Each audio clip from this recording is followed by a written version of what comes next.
NCAA basketball totals for Tuesday, November 11th. We were 3-1 yesterday. Today we're going to look at 4 games on the card. We're 8-7 on the year. Long ways to go all the way till March. But let's go ahead and let's start breaking these down. 4 games on the card again. First, we're going to start with Oregon and Baylor. Odds makers have this total a little bit high, I think, 154.5. I'm going to go under the total in this matchup. Dana Altman, Oregon, they're absolutely loaded this year. They beat Army 91-77, and that was pretty fast tempo. Army got up 66 attempts.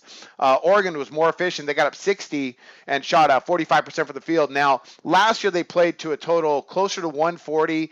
Of course, it's different personnel. Oregon's got a lot of guys back. But Baylor and Scott Drew, they're no joke. I think they can come in and I think the way the odds makers have set it up, at least, you look at the line, it's pretty tight. This game is going to be a really hard fought. I think there's going to be a lot of stops from both sides, enough to stay under this 154.5. They might shoot lights out, but I don't anticipate that.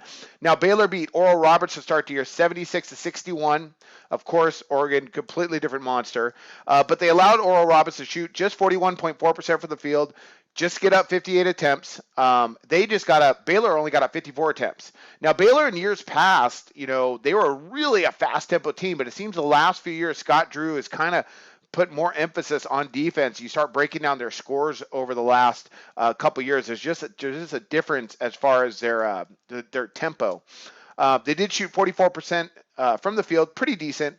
But it seems they're going just a bit slow to get over this 154.5. Now, both these teams, I think, are going to have to step up and play some defense, of course, to get under this total. But both teams and both coaches are good enough to go ahead and help us stay.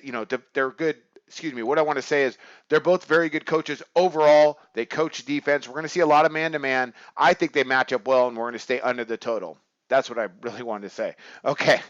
Next one up we got is Michigan State and Kentucky. We're looking at 153.5 set by oddsmaker. I'm going to go over the total on this one. Now, in years past, it's been Kentucky that has been the one-and-done school. Freshmen come in and they go. Michigan State, though, they got a really good recruiting class. Tough loss against Arizona, but let's look at that Arizona game. The tempo was okay.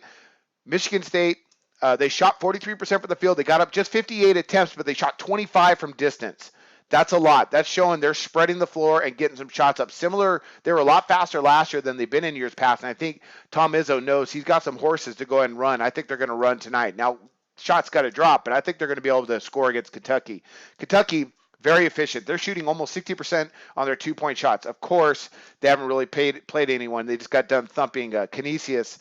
But they are allowing, in their 2 games in which they absolutely dominated, they are allowing 54% on their opponent's two-point shooting. So I think Michigan State's going to be able to score. Also, we have a 2 group of really young guys. They probably don't know, at least scheme-wise, defensively, where they need to be at all times. And these teams will get better on the defensive side of the ball. That's always the last thing to come in basketball. They can score.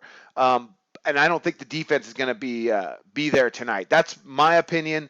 They both might just shoot, and everything hits the rim. So I don't know about that, but I like the tempo. I think we're going to get there with the tempo. Both teams have horses. I think they're going to be able to score. I'm going to go over 153.5. Kentucky,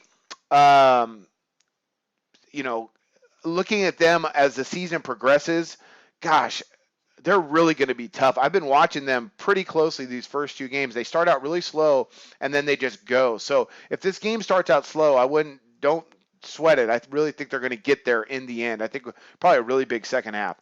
All right, let's go ahead and let's get to the next one. We got Kansas and Duke. 167.5. That is a huge number. I'm going to go under the total. Duke, of course, is not at full strength. They got their 3 star freshmen are still not available for them. Now, Kansas just took on Indiana, and Indiana is a super fast team. Tom Crean, he's always been really fast with tempo. And they went with them, and they went to overtime, and they lost. I think they're going to hunker things down a little bit on the defensive end, enough to stay under this 167.5. That's a lot of points. Now, although they did allow tempo versus Indiana, they only allowed the Hoosiers to shoot 43.7%. That's good. That's some pretty good defense. Duke, in their first 2 games, on average, they're allowing just 63.5 attempts. That's fast, but that's not super fast. So I'm going to go ahead. I'm going to take under this total. I think we're going to see it's going to get close, though. They're going to score. These teams, they're both so loaded. They're going to be able to score. but I think it's going to end up closer to around 160 than that 167.5. Watch where that number goes. Be sure to check SBR and see where that number goes. Okay, and the last one we got is Stanford versus Northridge. Now, we had the over with Northridge and UCLA. Jared Haas takes over from UAB for Stanford, and UAB's always been, as far as like adjusted tempo and stuff, they're pretty decent, pretty quick. Now, they beat Harvard to open the year, but when we look at the numbers, Stanford they got one shot up from distance. They went 1 for 6 from 3, and they allowed Stanford to just 4 3-pointers. So not a lot going on from distance. As well, Stanford only got up 54. Now the final score is 80-70. They scored quite a bit, but Stanford only got up 54 attempts. They allowed, they got up 54 attempts. And yeah, they allowed 59 attempts, and they allowed Stanford to shoot just 37.3%. Now Northridge comes in, really fast tempo team, but we look defensively, at least they held UCLA to just 5 3-pointers. UCLA was 5 for 16 from distance. That's not going to be an issue tonight because Stanford can't shoot the 3, and that was something they wanted to address.